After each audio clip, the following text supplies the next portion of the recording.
Halo guys, welcome back again to my channel. Bersama saya Hansen di sini, dan seperti biasanya setiap harinya saya akan buatkan video seputar cryptocurrency. Teman-teman, 24 jam terakhir kita melihat market cenderung dalam keadaan hijau. Tidak hanya di cryptocurrency tapi juga di stock market Amerika Serikat. Penyebabnya tidak lain dan tidak bukan adalah karena soal debt ceiling yang sudah pada akhirnya di-approve untuk dinaikkan, sehingga sekarang pemerintahan Amerika Serikat bisa kembali meminjam uang untuk tetap menjalankan pemerintahannya, dan tidak ada batasan sampai di tahun 2025 untuk berapa mereka bisa meminjam gitu, teman-teman. Dan itulah salah satu penyebab yang menurut saya membuat cryptocurrency dalam 24 jam terakhir juga sedikit kecipratan, karena kalau kalian lihat performa stock market 24 jam terakhir itu juga lumayan kencang ke atas. Oke, tidak terutama di Nasdaq gitu. Oke, kalau S&P 500 ya hijau juga, tapi hijaunya nggak terlalu signifikan. Yang lumayan itu di Nasdaq. Dan kita tahu bahwa cryptocurrency sampai sekarang tidak bisa dipungkiri masih terkorelasi dengan stock market Amerika Serikat. Ketika stock market US itu performanya baik secara general, maka biasanya cryptocurrency juga akan melakukan hal yang sama. Walaupun dalam 24 jam terakhir, kenaikan yang kita lihat secara total itu sebenarnya hanya 0,92%, menuju 1,14 triliun dolar secara total. Dan di top 10 coin sendiri, kalau misalnya kalian perhatikan juga semuanya dalam keadaan hijau, kenaikannya ranging antara 0, sekian persen hingga kurang lebih 2%, dan top performernya lagi-lagi adalah XRP, teman-teman, dengan kenaikan 2,12% menuju 0,51 dolar. Dan dalam minggu ini kita sudah mendapatkan beberapa kali ya XRP menjadi top performer, dan ya itu adalah outlook sementara dari beberapa top coin yang ada. Sekarang kita langsung aja masuk ke data dan berita terbaru hari ini.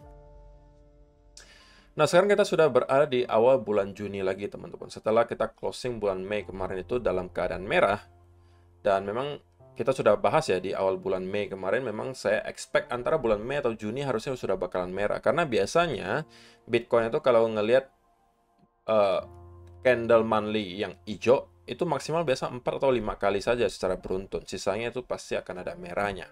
Dan terbukti di bulan Mei kita itu mengalami koreksi sebesar 6,96%. Ya walaupun ini tidak sesignifikan yang orang-orang katakan ya gitu, bahwa sell in May and go away.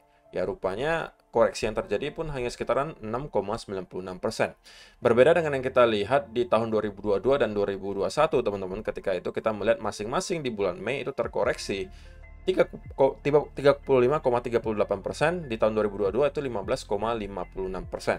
Sedangkan yang di 2023 kita hanya mengalami koreksi sebesar 6,96%. Sehingga secara overall sebenarnya di tahun 2023 ini kita masih bisa kategorikan performa Bitcoin masih oke, teman-teman. Karena dari 5 bulan awal ini, 4 bulannya itu hijau, 1 bulannya itu merah. Tapi pertanyaannya tentunya adalah bagaimana untuk bulan Juni dan seterusnya. Yaitu kita mungkin baru bisa tahu jawabannya seiring berjalannya waktu. Tetapi untuk sementara gitu teman-teman, dari segi price action dan lain sebagainya sebenarnya masih terlihat cukup positif menurut saya ya teman-teman. Dan saya expect harusnya secara total pun di tahun ini harusnya kita berada dalam keadaan hijau harusnya. Tapi menurut kalian bagaimana? Apakah pada akhirnya secara total nanti kita justru akan merah, atau kita tetap akan berada di jalur hijau? Silakan kalian kasih komentar kalian di kolom komentar di bawah. Nah, data berikutnya yang juga cukup menarik adalah data global liquidity. Ini adalah jika kita menggabungkan berbagai central bank terbesar di dunia, oke? Dan kita melihat liquidity-nya. Jika kita melihat ada penurunan liquidity di global liquidity di sini, maka biasanya itu juga tidak menjadi berita yang positif untuk risk asset seperti cryptocurrency. Karena kalau kalian perhatikan setiap kali kita melihat penurunan global liquidity itu biasanya juga dibarengi oleh penurunan harga Bitcoin. Terjadi di cycle 2014 di sini, kemudian diikuti juga di sini ketika kita melihat penurunan di global liquidity, tapi kemudian juga kita melihat ada penurunan di harga Bitcoin. Dan hal yang serupa juga sebenarnya terjadi ketika kita melihat di pertengahan tahun 2022, kita juga melihat global liquidity itu drop, dan kemudian itu juga menyebabkan market juga kesulitan untuk mendapatkan performa yang positif dan terus mengalami koreksi, terutama di Bitcoin. Tetapi berita positifnya adalah di akhir tahun 2022 sampai sekarang kita melihat global liquidity itu udah start kembali naik, teman-teman. Cuman sekarang sedang dalam tahap koreksi. Nah, jika teman-teman kita masih akan melihat global liquidity nanti terus mengalami kenaikan, maka itu harusnya akan menjadi pertanda baik, salah satunya untuk risk asset seperti Bitcoin. Jadi kalau misalnya teman-teman punya akses terhadap data ini, menurut saya ini akan sangat membantu gitu, teman-teman. Oke, jadi kalau misalnya kalian punya, ini akan bisa sangat membantu untuk kalian menentukan kira-kira gitu ya, habis ini pergerakan yang bisa kita expect itu kemana in general gitu. Ketika global liquidity seperti yang terjadi di sini itu terus mengalami kenaikan, maka kita juga bisa mungkin expect Bitcoin tidak akan lama lagi itu akan juga mengalami kenaikan. Oke, jadi ini adalah sebuah data yang menurut saya cukup menarik untuk kalian perhatikan. Kemudian juga dari Stock Money Lizards gitu ya, dia memberikan kita sebuah wejangan gitu, bahwa ada sebuah cara simple kok kalau misalnya teman-teman itu mau menjadi seorang investor di cryptocurrency dan nggak pusing gitu. Cukup gunakan dua hal ini. Pertama adalah MA500 dipadukan dengan MA100 dan juga RSI dengan settingan 100 3-day. Oke, dan untuk kalau misalnya kalian melihat di sini, setiap kali kita mendekati area di atas 73, itu biasanya sudah menandakan overbought, teman-teman. Dan itu sudah saatnya harusnya kalian start melakukan distribusi. Dan setiap kali itu hal tersebut terjadi, kalau kalian perhatikan memang sudah menandakan top dari bull market pada saat itu. Nah, dan juga kalau misalnya teman-teman pengen cari tempat untuk start melakukan akumulasi, itu adalah ketika MA100 itu sudah kembali golden cross atau cross di atas MA50. Itu menandakan biasanya adalah tempat untuk start melakukan akumulasi. Dan ketika kembali terjadi cross di sini, artinya MA100 kembali cross ke bawah setelah sebelumnya cross ke atas, itu biasanya adalah tanda-tanda untuk hodl gitu. Dan yang sebenarnya perlu kalian ketahui kan hanya dua sebenarnya, teman-teman. Di mana tempat membeli, di mana tempat menjual. Ya kan? Nah, kalau misalnya diperhatikan untuk sekarang, indikator RSI itu masih sangat jauh gitu ya dari yang katanya overbought. Dan juga yang kedua, kita sudah melewati fase buy di sini, teman-teman. Ketika MA100 itu sudah cross di atas MA50 dan bahkan sekarang sudah mengarah dan kembali mendekati di mana kita akan masuk ke fase hodl. Dan ini bisa saja terjadi antara apabila Bitcoin tersideways di kurang lebih area 27.000 sampai 30.000 selama berbulan-bulan ke depan, atau Bitcoin akan bisa rally ke sekitaran angka 35, 40, atau 50 ribu dolar dalam waktu dekat, dan itu kemungkinan akan membuat MA-nya kembali mendekat atau bahkan akan kembali crossing. Oke, dan baru dari sanalah mungkin kita bisa melihat indikator RSI akan kembali mendekati area overbought, dan ketika kita mencapai area yang sudah cukup tinggi mungkin di sekitaran 73, itu mungkin sudah kembali saatnya untuk melakukan distribusi.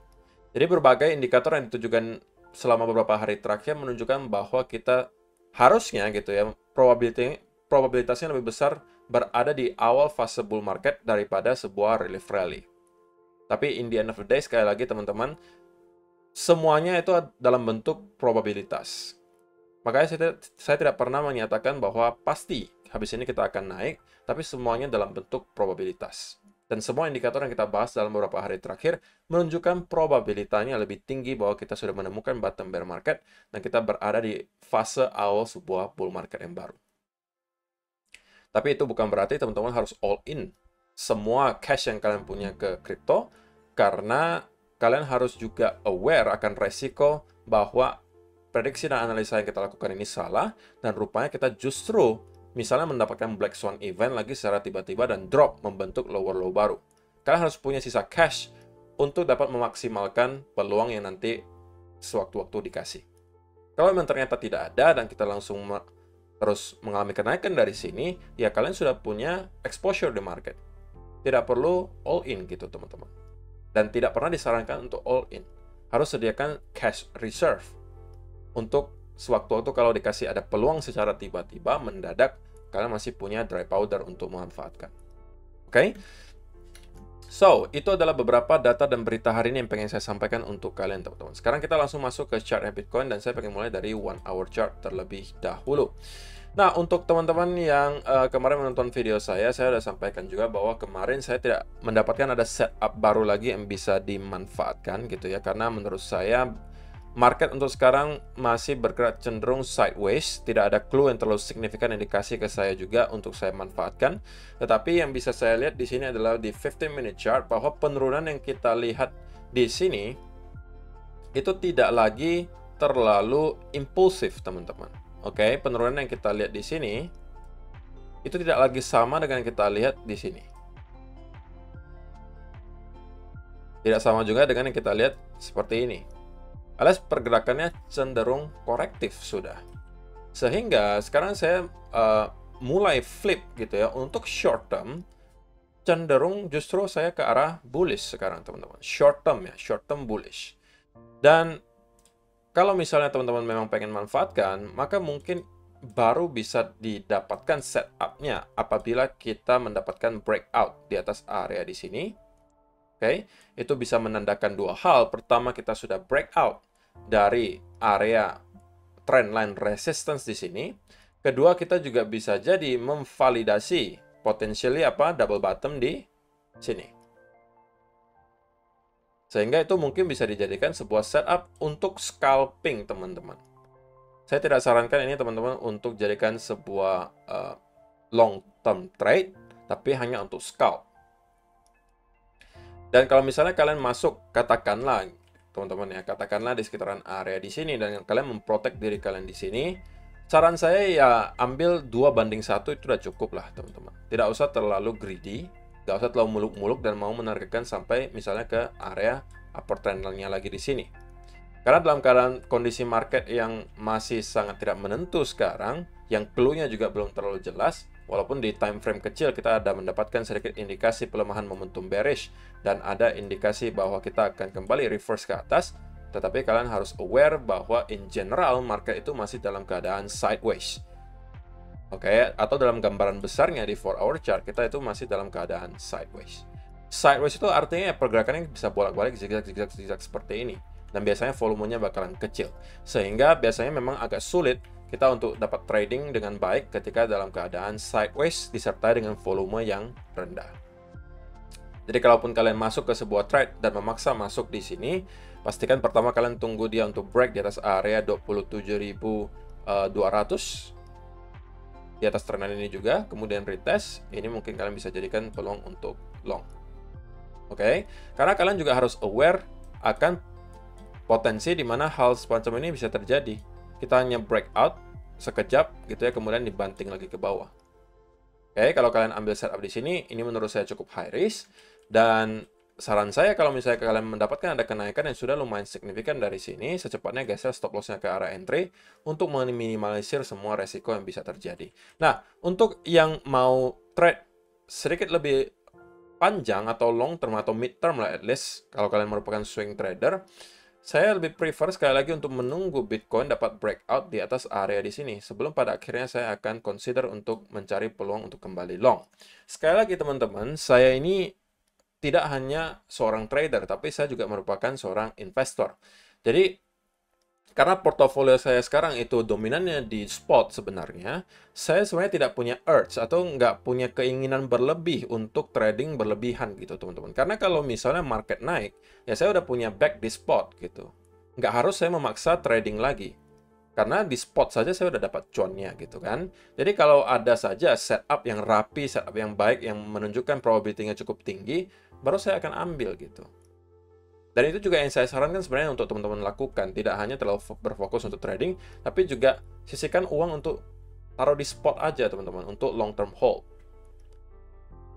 Jadi ketika kalian punya portofolio seperti itu, ada sebagian di spot, ada sebagian untuk trading, kalian itu akan membantu secara mental juga, di mana kalian tidak akan selalu merasa perlu masuk ke market setiap saat untuk trading. Kenapa? Karena kalian udah punya back di spot.